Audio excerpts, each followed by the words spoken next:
L'actualité toujours parce que Fatima peut-être mu ngi koy indi ci actu du jour am muy cette sortie bu FMI alors septembre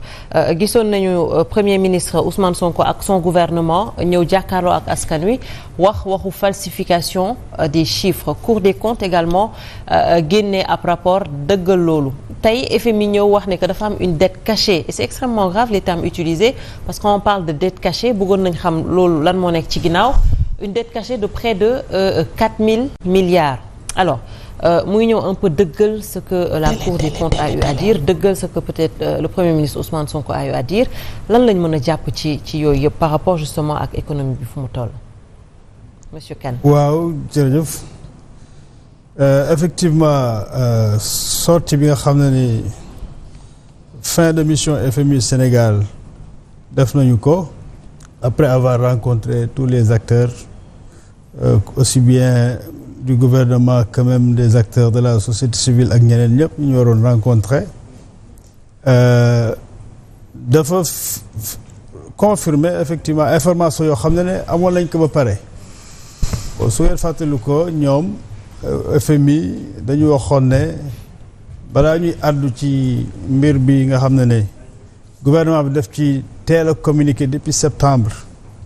mu doon pour moi une communication anticipée même inopportune à l'époque dañuy xaar ba rapport Cour des comptes génn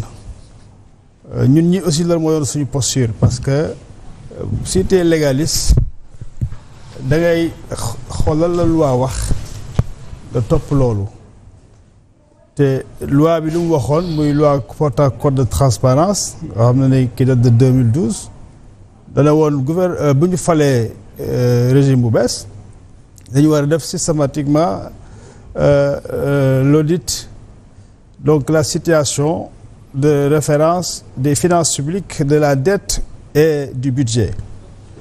dans les 3 premiers mois ensuite Cour des comptes ñëw audité ko donc tant que Cour des comptes audité ko woon ba mën ko publier comme ni ko loi bi waxee pour moi c'était prématuré d'en parler léegi ñii loolu la ñuy def loolu la ñu suivre moo tax après bi Cour des comptes publié effectivement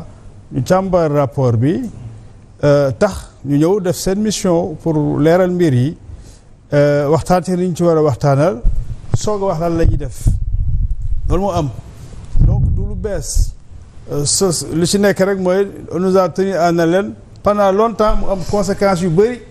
sur économie bi ak si réew mi yoo xam ne mënoon nañ ko éviter ba tey lii di am FMI nag c'est dañu nekk moog ay banque mondiale dañuy nekk ay partenaires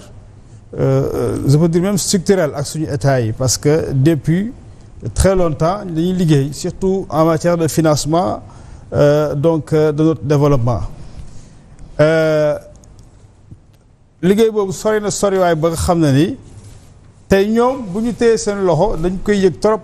parce que finalement sax dafa am une relation de dépendance au financement de ces institutions de Bretton Woods